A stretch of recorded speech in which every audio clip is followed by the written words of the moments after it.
1500s, Sengoku era, Japan.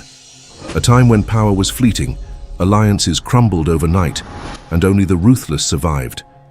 One man outlasted them all, Tokugawa Ieyasu.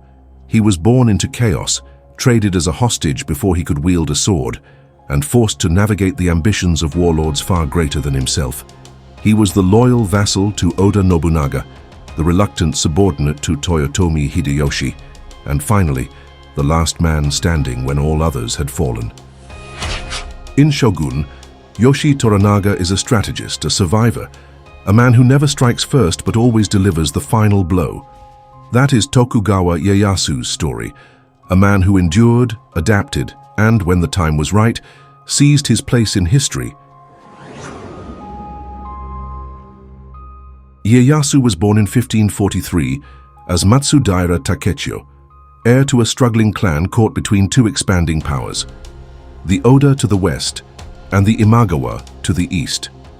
His father, Matsudaira Hirotada, pledged loyalty to the Imagawa, but his mother's family was allied with the Oda. This divided loyalty cost him everything. At the age of 6, young Takechiyo was taken hostage by the Oda. By the time he was 8, he was transferred to the Imagawas, who treated him well, even arranging his marriage to Princess Sina, the niece of the clan leader Yoshimoto. But captivity taught him one thing: patience. He watched, he learned, and he waited. At 17, in the Battle of Okehazama, he fought under Imagawa Yoshimoto against Oda Nobunaga's forces. Defeated and realizing that the Imagawa clan was shattered, Takechiyo fled and reclaimed his ancestral home of Okazaki Castle. He later decided to switch sides and swore loyalty to Nobunaga. With this new allegiance, he took a new name, Tokugawa Ieyasu. But loyalty had a price. Over the years under Nobunaga, Ieyasu strengthened his position, crushing the Iko-Iki warrior monks and securing Mikawa. To seal their alliance, Ieyasu's eldest son, Nobuyasu, was wed to Nobunaga's daughter, Tokuhime. But this union proved fatal. When Tokuhime accused Ieyasu's wife of conspiring with their enemy, the Takeda clan, Ieyasu made a brutal choice. He ordered his own wife's execution and forced his son to commit seppuku. This act proved his loyalty in Nobunaga's eyes, and the alliance was preserved. With his family sacrificed for politics, Ieyasu focused on war. He stood with Nobunaga against the Takeda, aiding in their destruction at the Battle of Nagashino, 1575. He fought side by side with his overlord, watching as Nobunaga crushed rivals and drew ever closer to ruling all of Japan. But in 1582, disaster struck. Nobunaga was betrayed by Akechi Mitsuhide and forced to take his own life at Honnoji Temple. The unbreakable warlord was gone, and Japan stood on the brink of chaos.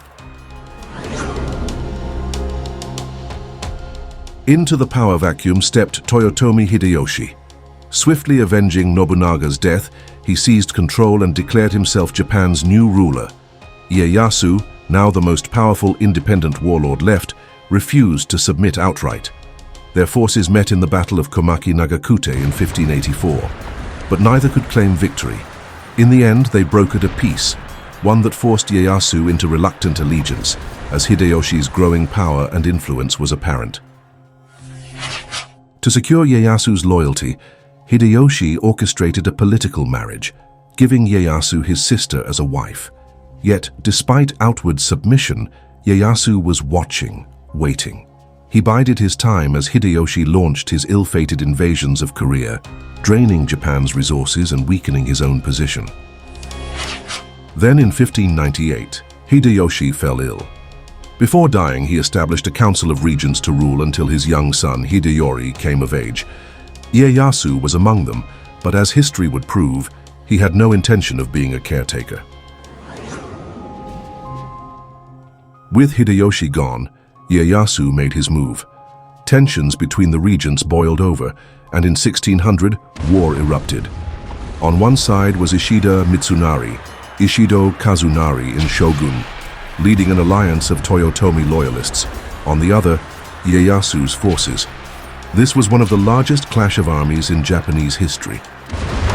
At Sekigahara, the two forces clashed in the decisive battle of the age.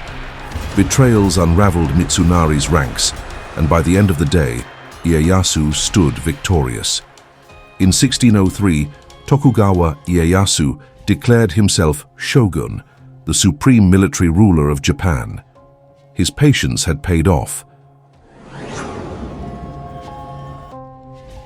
Though Ieyasu ruled in all but name, Osaka Castle, the last stronghold of the Toyotomi, still loomed. Hideyori was young, but he had allies. He was still a symbol of Hideyoshi's legacy, a threat to Ieyasu's power. In 1614, Ieyasu laid siege to Osaka. The defenders fought fiercely, forcing a temporary truce.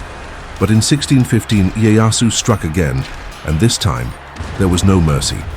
Osaka Castle fell, Hideyori was dead, and the Toyotomi were extinguished forever.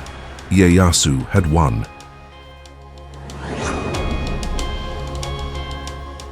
Tokugawa Ieyasu was not the most brilliant general.